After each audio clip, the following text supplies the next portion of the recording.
Oke, luar biasa. Jadi satu keluarga, Bapak Sedi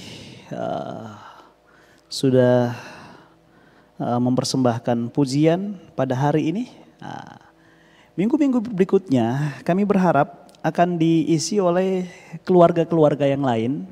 Entah itu lewat vokal group, ya, kesaksian lewat pujian, atau mungkin ada cerita-cerita yang bisa dibagi bahkan dalam masa-masa ketika kita berada di minggu-minggu sulit ketika corona melanda kita. Siapa tahu ada cerita yang indah dan kita percaya itu akan menjadi berkat, menjadi kekuatan bagi orang lain yang mendengarkannya dan Tuhan dimuliakan lewat kesaksian-kesaksian itu. Karena itu Bapak Ibu sekalian, harapan kami bahwa kita akan saling berbagi dalam ibadah kita di setiap minggunya.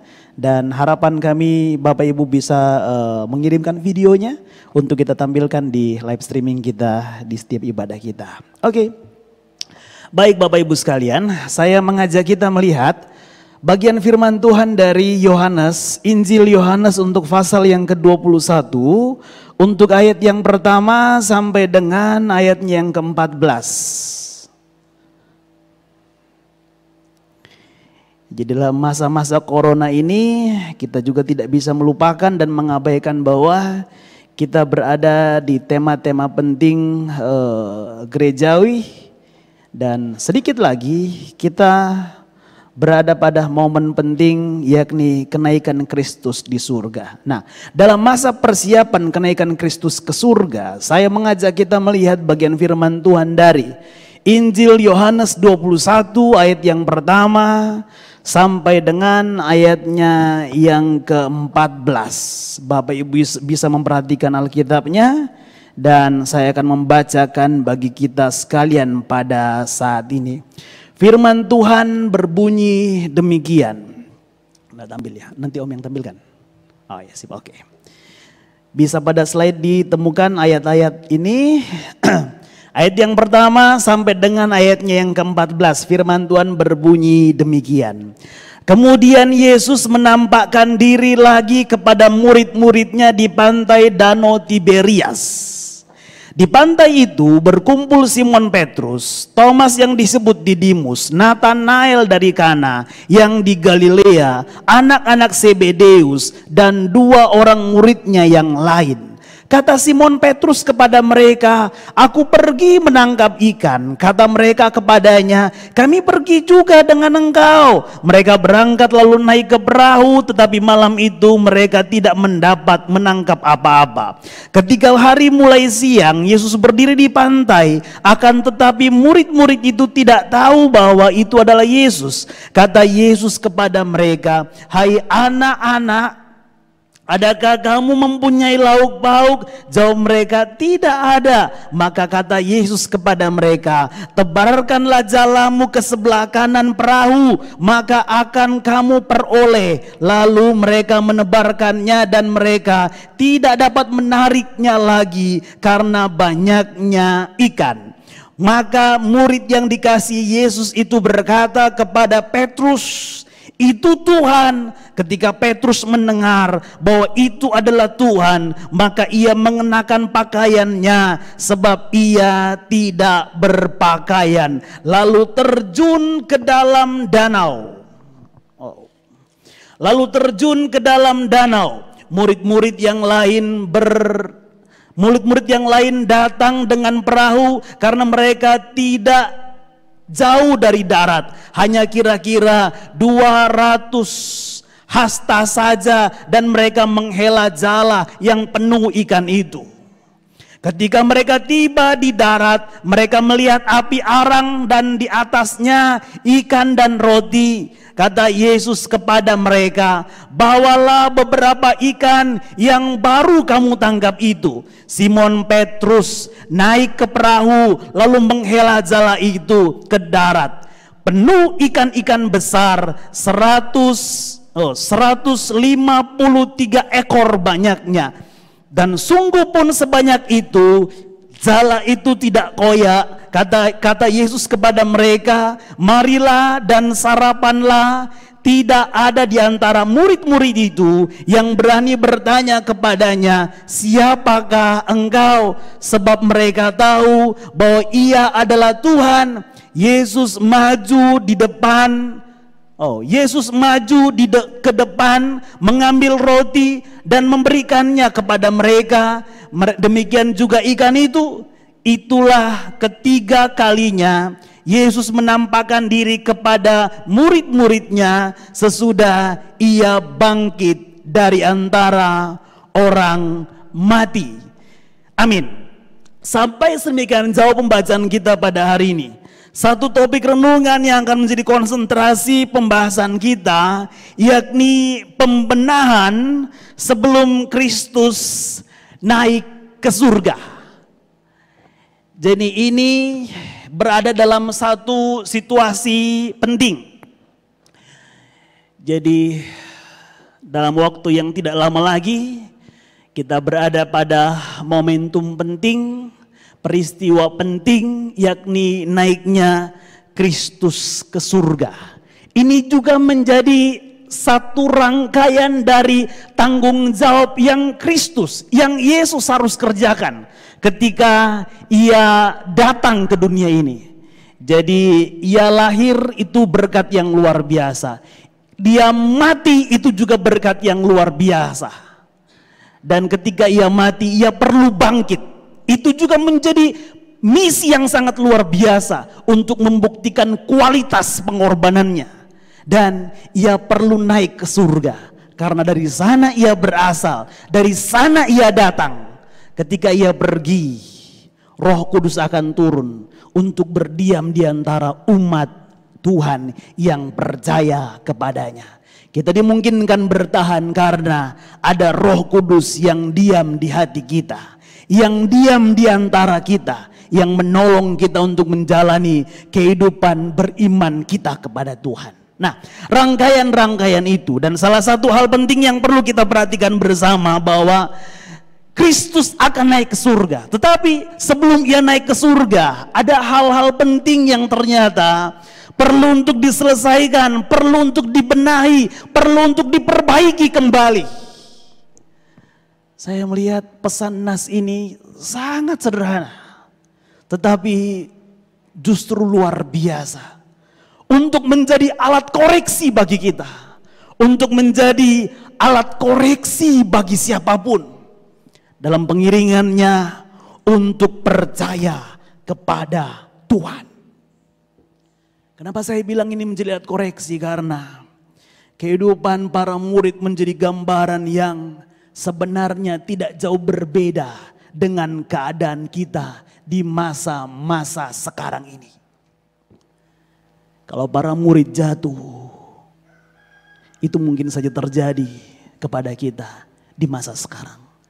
Kalau para murid berdosa, akhirnya menjual Yesus, memberikan Yesus untuk disalibkan, itu juga mungkin saja terjadi. Kalau para murid melakukan penyangkalan, itu juga menjadi sesuatu yang mungkin saja terjadi. Dan cerita pada hari ini, kalau para murid berada di pantai Tiberias pada waktu itu juga menjadi gambaran yang mungkin saja terjadi bagi kita dalam kehidupan percaya kita, pengiringan kita kepada Tuhan. Mari, saya ingin mengajak kita untuk melihat kepentingannya apa sehingga Tuhan masih bela-belain untuk menampakkan diri sebelum ia naik ke surga pada saat itu kepada murid-murid yang berada di pantai Danau Tiberias pada waktu itu. Kepentingan pertama yakni karena para murid berada dalam keadaan tersesat. Mereka tengah frustasi. Di renungan pagi yang biasa saya share, saya lupa hari keberapa, minggu lalu, saya membicarakan tentang frustasi. Tentang satu perasaan kecewa karena apa yang kita inginkan, apa yang kita damba-dambakan, apa yang menjadi obsesi dan mimpi kita, itu tidak tercapai. Itu yang disebut dengan frustasi. Dan para murid keadaannya kurang lebih seperti itu pada waktu ketika mereka berada di Tiberias pada saat itu. Kenapa saya bilang mereka frustasi? Mari perhatikan pada ayat yang ketiga pembacaannya. Ayat ketiga bilang begini dalam pembacaan kita. Kata Simon Petrus kepada mereka, "Aku pergi menangkap ikan." Kata mereka kepadanya, "Kami pergi juga dengan engkau." Mereka berangkat lalu naik ke perahu. Bapak Ibu sekalian, sebelum ayat yang ketiga, ayat 1 dan ayat yang kedua memberikan penjelasan kepada kita bahwa murid-murid pada waktu itu sedang berdialog, berada di seputar Danau Tiberias. Bapak Ibu bisa lihat pada ayat yang pertama dan yang kedua. Kemudian Yesus menampakkan diri lagi kepada murid-muridnya di pantai Danau Tiberias. Ia menampakkan diri sebagai berikut. Di pantai itu berkumpul Simon Petrus, Thomas yang disebut Didimus, Nathanael dari Kana yang di Galilea, serta anak-anak Zebedeus dan 2 orang murid lainnya. Pak, Bu, sangat jelas identifikasi ayat itu. Siapa yang tengah berada di pantai Danau Tiberias pada saat itu? Mereka adalah orang-orang yang berprofesi sebagai nelayan. Dari sana mereka dipanggil. Dari sana mereka diambil. Mereka adalah orang-orang yang hari-harinya melakukan kegiatan menjala ikan. Tapi ketika rekrutmen murid Tuhan lakukan beberapa waktu sebelum ia meninggal, beberapa waktu sebelum ia mati disalibkan, bahkan beberapa waktu sebelum peristiwa menjelang kenaikannya ke surga ini terjadi. Para murid yang ia temui di sana kembali berada di sana. Kenapa? Mereka tengah kecewa. Sejenak sempat mereka ngalamin sedikit hiburan. Ketika Kristus mati, tergantung di atas kayu salib, mereka kecewa. Mereka sangat kecewa. Pupus harapan besar dalam diri mereka. Tuhan yang mereka lulukan, guru yang mereka puja-puja, harapan mereka pada Yesus yang datang pada waktu itu, memberikan keselamatan bagi mereka, kini kemudian lenyap. Tapi ketika ia bangkit, menampakkan diri kepada para murid kembali, semangat itu mulai bergejolak dalam diri mereka kembali. Mereka mulai bergairah kembali. Tetapi ternyata itu tidak berlangsung lama. Yesus kemudian harus naik ke surga. Dan kenyataan itu, mereka harus berpisah dengan Tuhan kembali, yang membuat mereka berat untuk menjalani hari-hari di kehidupan mereka. Yang terjadi bahwa mereka tersesat.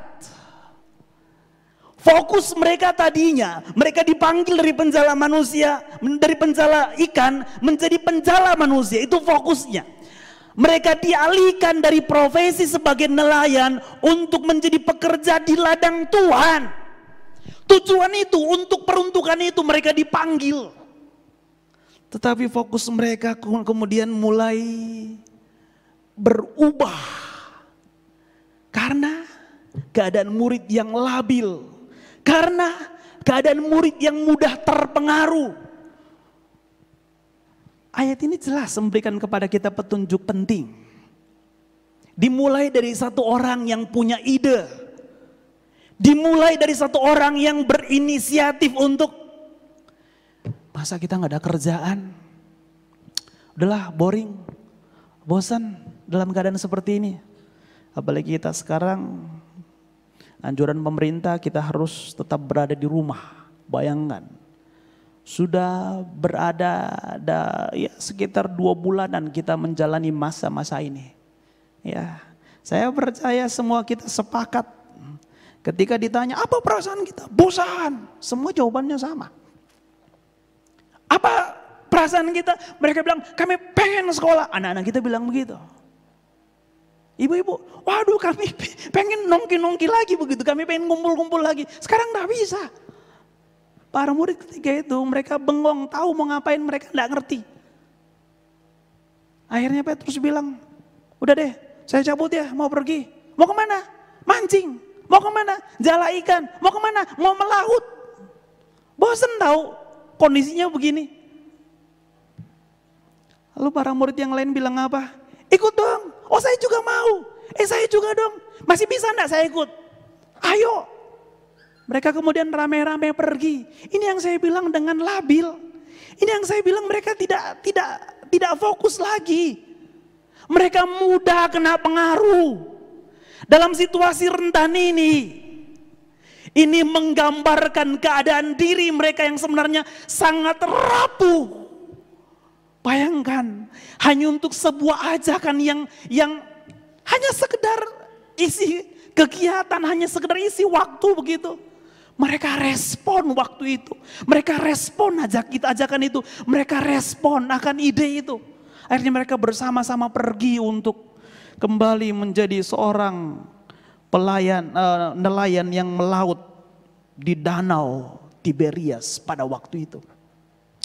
Bapak Ibu sekalian, tapi apa yang terjadi? Ayat ini memberikan petunjuk kepada kita. Mereka tidak mendapatkan apa-apa. Setelah mereka melaut, setelah mereka pergi ke pantai, mereka tidak mendapatkan apa-apa. Saya pernah membicarakan bagian ini kepada kita, tapi ketika saya merenungkan ulang bagian ini, saya kemudian berada pada situasi berpikir seperti ini. Kalau kita menekuni sesuatu, lalu kemudian tidak mendapatkan apa-apa. Mungkin kita coba lagi, kita tidak mendapatkan apa-apa. Mungkin bukan di situ tempat kita. Saya bilang, mungkin bukan di situ tempat kita. Kita berada di tujuan yang salah. Kita berada di sasaran prioritas yang Tuhan mau di kehidupan kita. Kita salah menangkap prioritas Tuhan bagi diri kita. Kita salah menangkap tujuan Tuhan bagi kita. Sehingga kita berada pada situasi yang sebenarnya bukan tempat kita. Kita tidak seharusnya di situ. Tuhan mau kita berada di tempat yang Tuhan inginkan sendiri bagi kita. Tuhan mau supaya Tuhan jadikan kita seorang pelayan. Tuhan mau supaya Tuhan jadikan para murid pada waktu itu menjadi penjala-penjala manusia. Bukan penjala ikan, bukan nelayan yang harusnya pergi melaut. Ketika mereka diajak untuk menjadi penjala manusia, respon mereka di awal bagus kok. Yesus bilang ayo ikut. Yesus bilang ayo ikut. Kepada yang lain lagi dia bilang ayo ikut. Mereka pergi. Bersama dengan Yesus mereka pergi. Tapi apa yang terjadi? Di akhir perjalanan ketika masanya sulit, ketika keadaannya sulit, ketika situasinya tidak kondusif. Mereka meninggalkan panggilan itu. Mereka meninggalkan Tuhan. Apa yang terjadi? Mereka tidak mendapatkan apa-apa. Bu, Pak, mungkin kita berada di tempat yang tepat barangkali. Bisa juga. Kita sudah berada di tujuan yang tepat. Tetapi kita kehilangan kasih yang mula-mula kita kepada Tuhan. Kita kehilangan kesetiaan kita yang mula-mula kepada Tuhan. Kita telah berbalik, ternyata telah meninggalkan Dia. Mungkin kita sedang berada pada koridor yang benar, pada tujuan yang benar. Tapi sebenarnya hati kita yang berbalik meninggalkan Dia.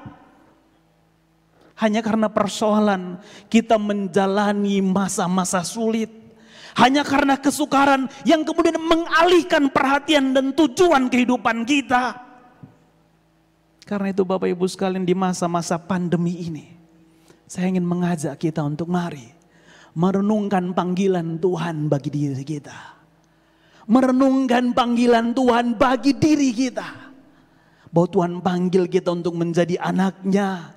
Tuhan panggil kita supaya kita menyenangkan Tuhan. Tuhan panggil kita supaya kita dapat memuliakan Tuhan di sepanjang kehidupan kita. Tapi kenyataannya di masa-masa kesulitan yang kita hadapi, apakah kita menjalani dengan takut kepada Tuhan, bersandar kepada Tuhan, mengasihi Tuhan, mengandalkan Tuhan? Atau mungkin justru kita semakin jauh dari Tuhan? Bu, Pak, sederhana saja. Yang ingin saya sampaikan kepada kita, mari kita jangan kemudian ditemukan menjadi orang yang rapuh seperti para murid. Jangan ditemukan menjadi seperti orang yang labil seperti para murid. Kena pengaruh dikit lalu kemudian beralih. Kena pengaruh dikit lalu kemudian berganti. Kena pengaruh dikit lalu kemudian berbalik. Mari, meskipun barangkali kita tidak bergereja, ngumpul di sini, tapi kita masih punya pilihan untuk melakukan ibadah kita di rumah secara setia kepada Tuhan. Mungkin kita tidak bisa berkumpul melayani bersama di tempat ini, tapi pelayanan-pelayanan ini masih berlangsung sampai hari ini. Gereja ini masih ada sampai hari ini. Di sini kita Tuhan kumpulkan. Di sini Tuhan kumpulkan kita. Di sini Tuhan persekutukan kita. Untuk mari, tanggung jawab kita di sini untuk membangun pelayanan ini. Untuk mengerjakan pelayanan ini. Mari kita memberikan perhatian kita, jangan beralih kepada perhatian yang lain. Kita memberikan diri kita, jangan beralih kepada pemberian diri yang lain kepada Tuhan yang lain, kepada pelayanan yang lain, yang barangkali justru bukan panggilan kita. Tetapi mari, di sini Tuhan memanggil kita untuk melakukan tanggung jawabnya. Di sini Tuhan tempatkan kita untuk memberikan diri kita, menunjukkan kesetiaan kita, membuktikan kesetiaan kita kepada Tuhan. Ini hanya karena persoalan sederhana saja sebenarnya.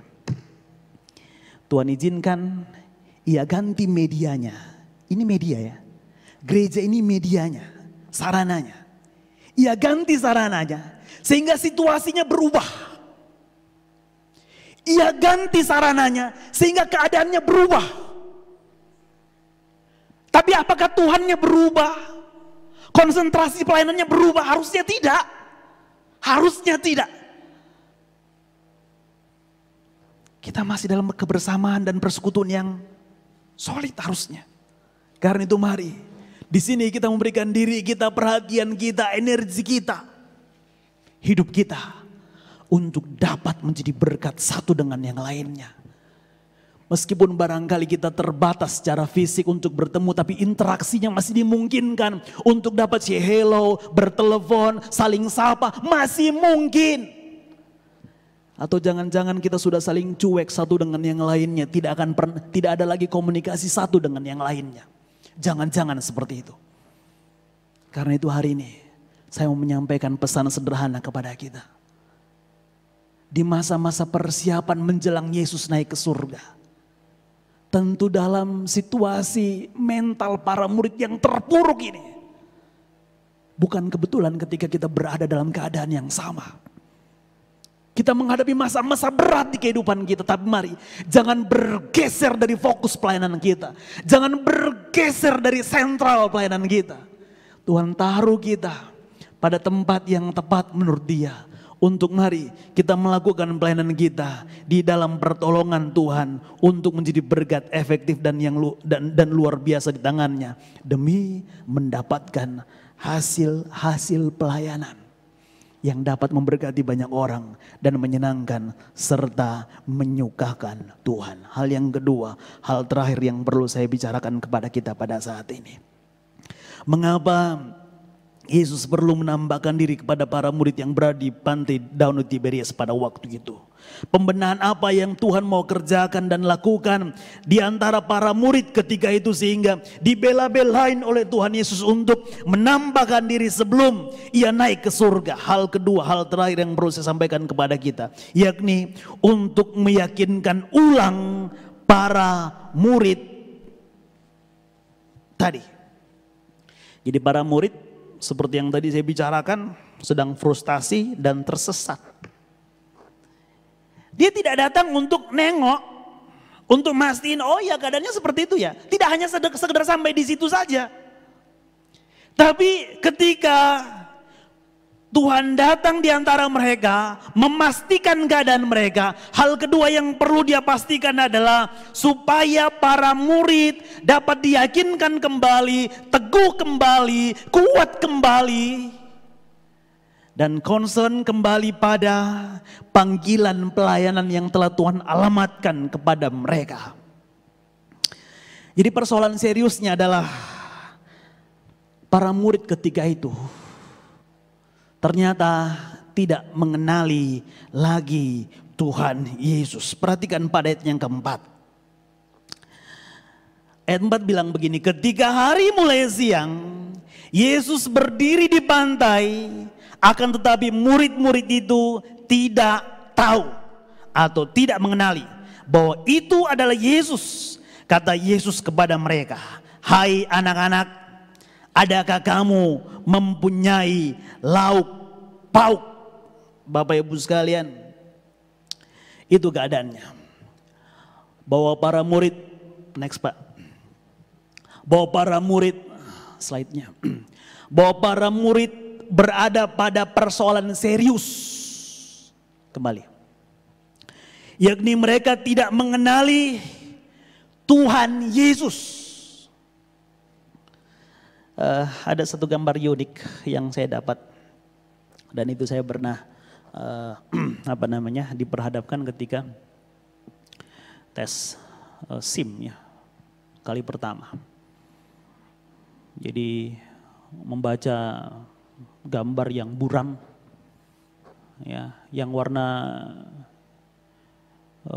hijau atau biru itu, yang angka 12 itu. Itu masih agak kuat ya gambarnya.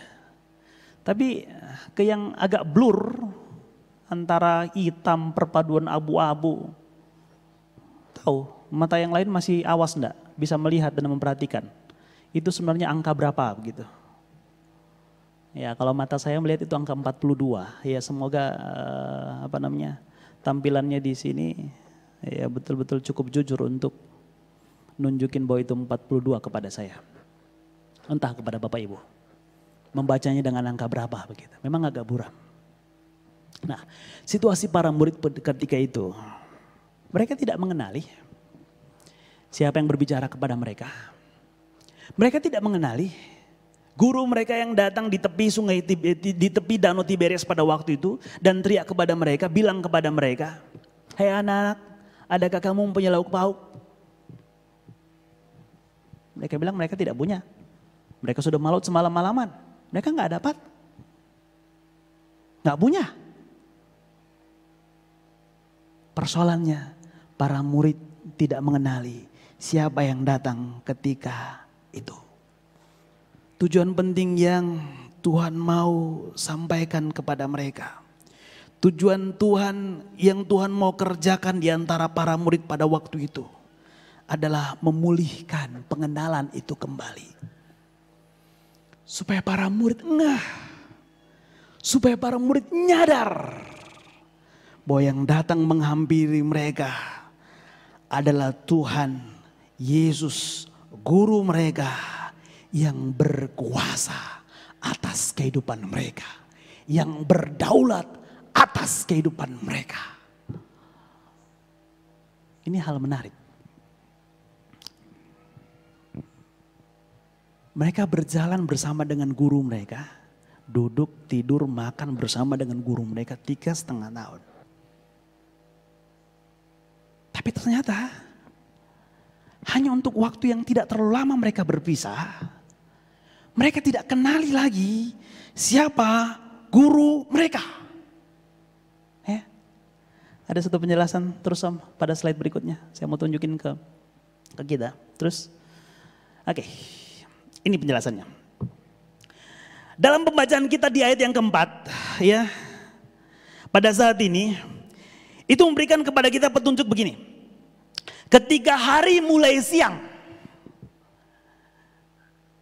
kalau kondisinya sudah terang, menjelang siang, Pertanyaannya, kenapa para murid tidak kemudian tahu bahwa yang teriak itu, yang bicara ke mereka, yang ada di pantai Tiberias itu adalah Yesus, guru mereka yang sekaligus Tuhan mereka.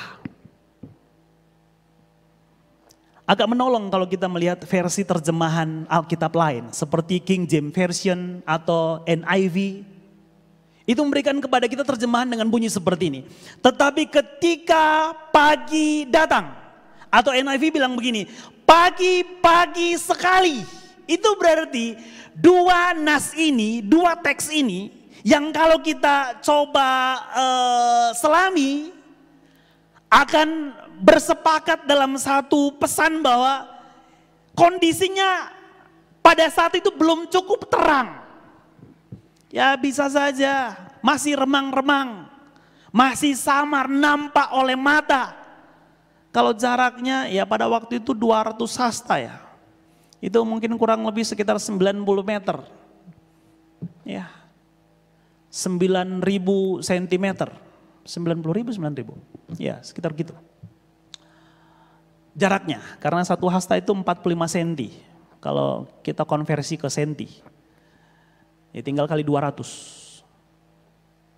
Nah, ini yang terjadi. Jaraknya adalah jarak yang memang dimungkinkan mereka tidak mengenali. Tapi saya suka terjemahan Alkitab bahasa Indonesia. Terjemahan baru, versi terjemahan bahasa Indonesia. Menunjukkan kepada kita kondisinya pada waktu itu adalah ketika hari menjelang atau mulai siang.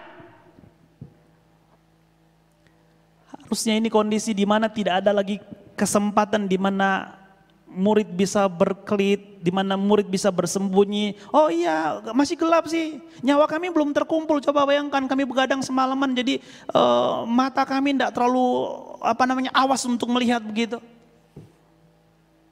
Mereka masih bisa berkelit kalau terjemahan yang lain. Tapi terjemahan versi bahasa Indonesia, terjemahan baru ini, kondisinya terang dan cukup untuk saling mengenali. Atau bolehlah kita balik ke versi yang lain. Kita berikan kelonggaran sedikit, toleransi sedikit. Mungkin mata bisa terkelabui, mungkin mata bisa terkecoh. Tapi mau tanya, 3,5 tahun apakah tidak cukup untuk mengenali suara guru yang telah mengajar mereka berulang kali setiap hari di berbagai kesempatan? Apakah tidak cukup waktu selama itu untuk mengenali karakteristik suara guru mereka? Mereka kenal harusnya. Mereka tahu harusnya. Tapi ternyata ini yang umum terjadi di antara para murid pada waktu itu. Mereka melupakan Tuhan. Mereka tidak ngeh ada Tuhan pada waktu itu. Atau mereka tidak kepikiran bertemu dengan Yesus. Ini fatal. Fatal, sangat fatal. Mereka tidak kepikiran, tidak ada sedikit ruang dalam pikiran mereka untuk mikirin bahwa Yesus bisa saja ada di sana sewaktu-waktu mereka bisa bertemu karena Ia sudah bangkit dari kematian. Ini persoalan yang sangat serius. Ini bukan hanya sekedar mindset, bukan hanya sekedar itu. Tapi berdasarkan keimanan. Ini berdasarkan satu iman yang dihidupi enggak gitu. Para murid percaya sudah melihat Yesus bangkit. Tapi tidak menghidupi fakta itu. Tidak menghidupi iman itu. Yesus yang sudah bangkit sehingga gak mikirin kalau Yesus bisa ada di sana. Menjumpai mereka dan mereka bisa berinteraksi. Karena Yesus sudah bangkit dari kematian. Di masa-masa sulit kehidupan kita, mari kita percaya. Tuhan yang kita belajar, Tuhan yang kita pelajari di Alkitab bukan hanya sekedar Tuhan yang diceritakan dan berlaku mujizatnya dan kuasanya hanya di konteks Alkitab. Tapi Tuhan yang kita pelajari di Alkitab, Tuhan yang kita imani sampai hari ini juga Tuhan yang punya kuasa, bisa berlaku kuasanya dalam masa-masa sukar di setiap kesulitan yang kita hadapi. Mungkin situasinya belum berubah. Para murid belum mendapatkan apa-apa, belum mendapatkan satu ekor pun. Kondisinya belum berubah. Tapi mari kita kenali Tuhan kita. Jangan sampai kemudian kita melupakan dan mengabaikan Tuhan di masa-masa sulit kita. Kuasanya belum berubah. Ia mampu melakukan apapun untuk membuktikan bahwa Dia Tuhan dengan kualitas kealahan yang luar biasa. Ketika Ia hadir, Ia perlu membuat para murid yakin bahwa Ia Tuhan yang telah bangkit dari kematian. Kembali kepada slide pertama, Pak, sebelumnya. Karena itu, Bapak Ibu sekalian, demi menunjukkan kuasanya, Ia perlu datang. Demi meyakinkan para murid, Ia datang. Dan hal yang sedikit menjadi penghiburan bagi kita. Ketika para murid bilang, oh enggak ada apa-apa, kami belum mendapatkan. Tapi Yesus bilang, tebarkan jalamu ke sebelah kanan. Pak, Bu, saya tidak akan mengajak kita untuk mempersoalkan apakah kanan lebih bagus, kiri lebih tidak bagus begitu. Kanan itu tangan bagus, kiri itu tangan busuk. Saya tidak mengajak kita untuk berpolemik di sana. Semua tangan kiri dan kanan sama, ya, sama. Tapi ini hanya faktor trust, ya. Ini hanya faktor alat uji untuk ngecek para murid apakah mereka bisa percaya kepada perintah yang sederhana ini. Perintahkan kepada mereka, tebarkan jala ke sebelah kanan mereka.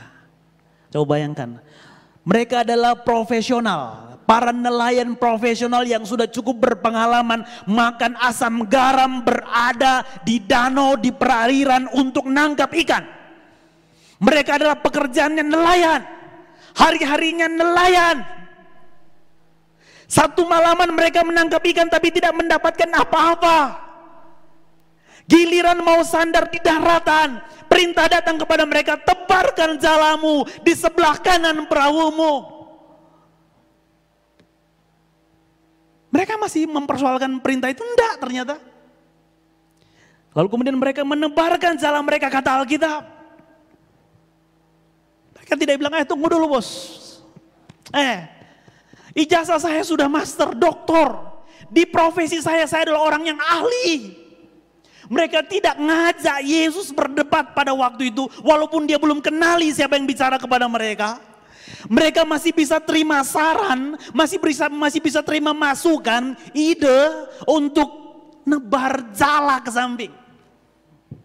Sederhana saya mau bilang kepada kita, Bu, Pak. Kalau orang tersesat, kalau orang salah, kalau orang terjerumus dalam hal-hal yang tidak baik, saya mau kasih sebuah penghiburan.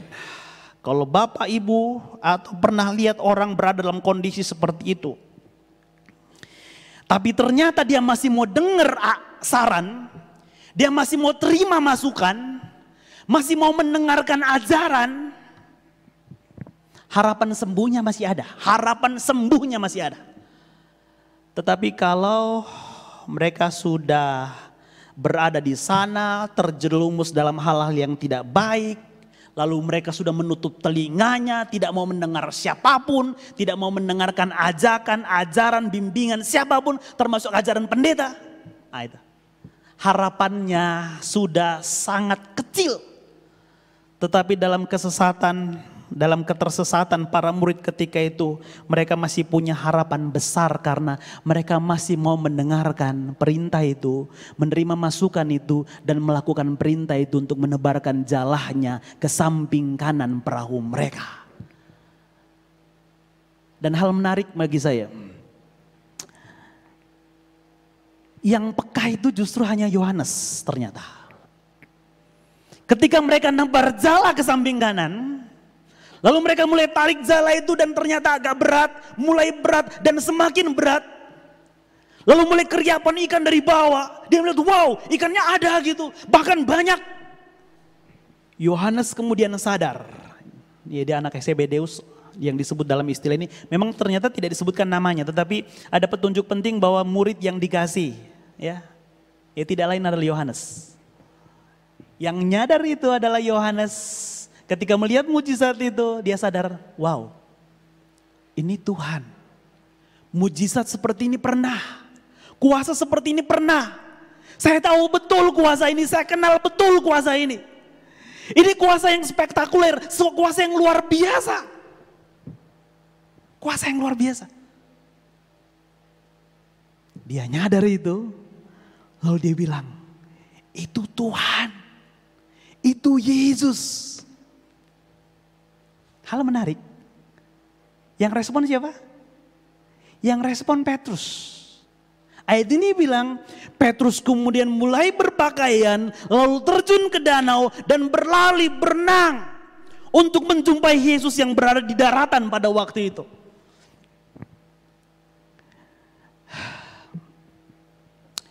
Bukan Yohanes yang diam-diam nyadar, itu kayaknya Yesus. Dia tinggalkan jalahnya, lalu lompat ke air, nyebur, lalu kemudian ngejar Tuhan Yesus yang di darat. Bukan Yohanes yang melakukan itu. Tapi Petrus yang lambat sadar. Hanya karena informasi dari Yohanes. Ia yang bereaksi. Lalu seolah-olah yang terkemuka lebih dahulu sampai di daratan menjumpai Yesus.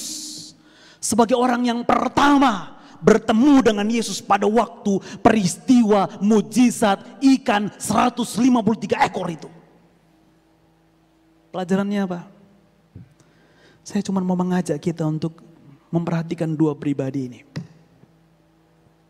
Seorang Yohanes adalah seorang yang sungguh sangat punya hati yang luar biasa. Mungkin itulah sebabnya salah satu alasan mengapa Yesus dalam berbagai peristiwa dicatat murid yang dikasihi itu Yohanes. Termasuk dalam nas ini dibilang murid yang dikasihi itu Yohanes. Karena hatinya luar biasa. Dia bukan orang yang harus ke depan begitu. Yang harus terkemuka, yang harus dilihat, yang harus betul-betul paling depan. Nunjukin bahwa dia yang paling cepat menjumpai Yesus. Tapi justru Yohanes berada dalam perasaan seperti ini. Aduh, saya malu. Ternyata saya tidak kenal Tuhan. Saya malu berjumpa dia. Saya malu menemui dia.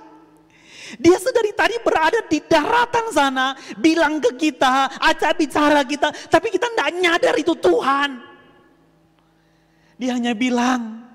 Dan hanya sampaikan ke teman-temannya di ketika itu. Itu Yesus loh. Aduh malu kita, kenapa kita tidak kenal dia.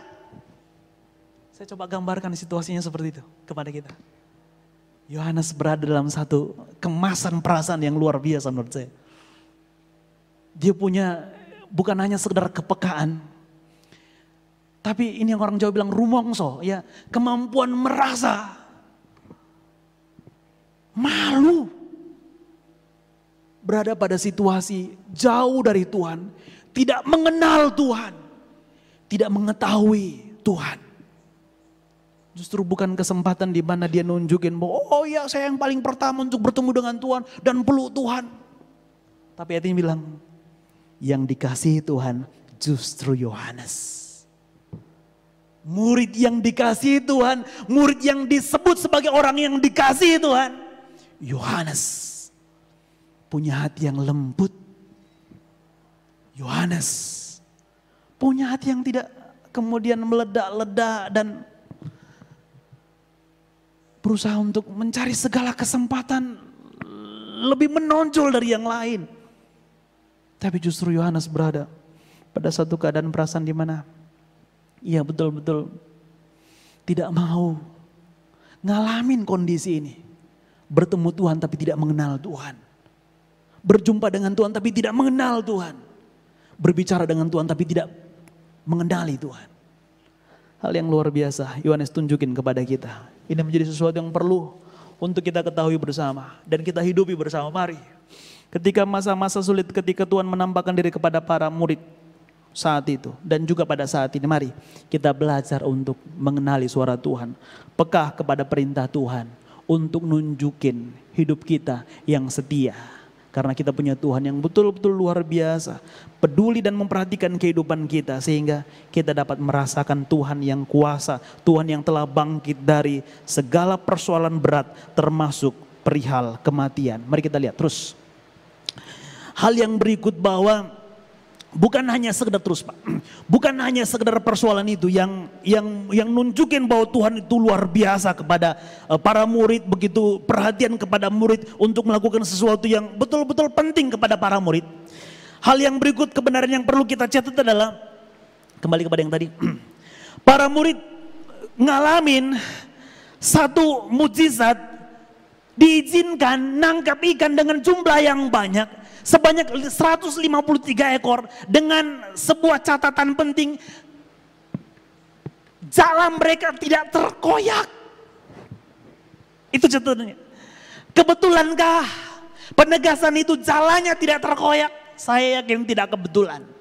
Tapi sebagai sesuatu yang penting, bukan hanya sekedar pemanis, bukan hanya sekedar membuat indah skenario drama cerita itu, tapi untuk menegaskan bahwa bukan hanya sekedar jumlah ikan yang banyak, tetapi jala itu pun Tuhan jagai, Tuhan lindungi sehingga tidak terkoyak sedikit pun.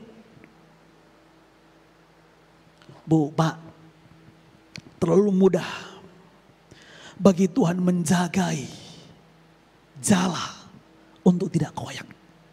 Kalau kita mau analogikan jala adalah pekerjaan kita, jala adalah profesi kita, terlalu mudah bagi Tuhan untuk menjaga pekerjaan-pekerjaan kita, untuk menjaga setiap aktivitas kerja kita, untuk menjaga sumber penghidupan kita. Terlalu mudah Tuhan menjaga supaya berkat-berkat besar yang telah Tuhan alamatkan dan peruntukkan bagi kita tidak kemudian keluar, terhambur, tercerai berai, dan akhirnya apa yang ditentukan, jumlah yang besar yang kita dapatkan kemudian hilang, bahkan berkurang sedikit. Terlalu mudah bagi Tuhan untuk jaga itu sehingga kita mengalami berkat yang utuh, mendapatkan berkat yang utuh yang Tuhan memang peruntukkan bagi kita. Terlalu mudah. Karena itu di masa-masa sulit ini jangan kemudian kita melupakan Tuhan. Mari kita kenali Dia. Ia Tuhan yang sangat potensial, selalu bisa hadir di setiap situasi yang kita alami, termasuk dalam masa-masa kesulitan pandemi ini. Yang terakhir, mari kita lihat. Selain fakta mujizat, ya, 153 ekor ini. Tuhan ketika ada di pinggir pantai, para murid mulai mendekat, ya. Setelah menghela jala mereka, mengumpulkan ikan itu, Alkitab mencatat bahwa roti dan ikan telah siap bagi para murid. Bu, Pak mau tanya, dari mana ikannya? Bukankah yang melaut muridnya? Yesus menangkap ikan dari mana? Selain ikan itu, saya mau bilang bahwa ayat ini bicara ada roti yang dipanggang, ada roti yang dibakar di atas api. Adakah Tuhan Yesus bawa tepung maizena? Iya, tepung maizena. Adakah Tuhan Yesus bawa mentega, telur diceplokin, diaduk buat adonan di sana? Adakah Tuhan Yesus bawa loyang untuk tempat adonan? Enggak. Ada bawa mixer, nyoloknya di mana gitu? Enggak. Tidak ada penjelasan itu dan tidak harus ada penjelasan itu. Yang harus ada adalah telah siap roti dipanggang dan ikan pada panggangan. Sumbernya dari mana? Tuhan berkuasa mengadakannya. Tuhan mampu melakukannya. Kalau dalam masa-masa pandemi gini banyak orang yang kemudian kehilangan pekerjaan, sumber penghidupan, tidak ada lagi jalur dan sarana kita mendapatkan berkat penghidupan untuk pemenuhan kebutuhan kita. Mari saya mau ajak kita untuk belajar percaya. Terlalu penting Yesus hadir di antara para murid. Terlalu penting Yesus ada di Danau Tiberias pada waktu itu. Terlalu penting hanya untuk nunjukin kepada para murid, hanya untuk buktiin kepada para murid bahwa Dia Tuhan yang tidak berubah, Allah yang tetap berkuasa, Allah yang mampu melakukan perkara-perkara hebat dan luar biasa meski tidak bersumber dari laut Tiberias. Ia dapat memperoleh ikan. Meski tidak bersumber dari dapur pembuatan adonan roti, ia bisa menyiapkan roti. Karena ia Tuhan yang mampu melakukan tindakan apapun. Karena itu mari belajar percaya, meyakini Tuhan yang tidak pernah berubah, Allah yang sanggup melakukan apapun, menjaminkan penghidupan bagi kita. Karena itu mari belajar percaya, jangan bergeser, berubah pada pendirian iman kita. Karena kita tahu Tuhan yang kita sembah, Allah yang tidak pernah berkurang kuasanya, mampu melakukan apapun. Mari kita berdoa. Bapa di surga, terima kasih waktu indah ini. Kesempatan baik yang telah Tuhan karuniakan menjadi waktu penting untuk kami datang bersyukur kepadamu, bahwa kami Engkau ingatkan kembali untuk bersyukur karena kami punya Tuhan yang luar biasa. Situasi boleh tidak berubah, kondisi barangkali semakin sulit, corona sampai pada hari ini belum berakhir, tapi kami percaya Tuhan yang kami sembah Allah yang tidak pernah berubah. Karena itu Tuhan, ajar kami untuk senantiasa punya keyakinan, punya percaya, punya iman dalam kualitas yang Tuhan inginkan. Kami tetap mengenal Engkau. Bahkan kami memberi diri kami, tidak kemudian berpaling meninggalkan Tuhan, tapi kami semakin percaya bahwa Tuhan sanggup dan mampu hadir di tiap perjalanan yang kami jalani, di tiap kehidupan yang kami tempuh. Kami percaya Engkau juga mampu untuk mencukupkan, mengadakan setiap keperluan dan kebutuhan kami. Ini doa kami bersama di dalam nama Tuhan kami Yesus Kristus. Haleluya, amin.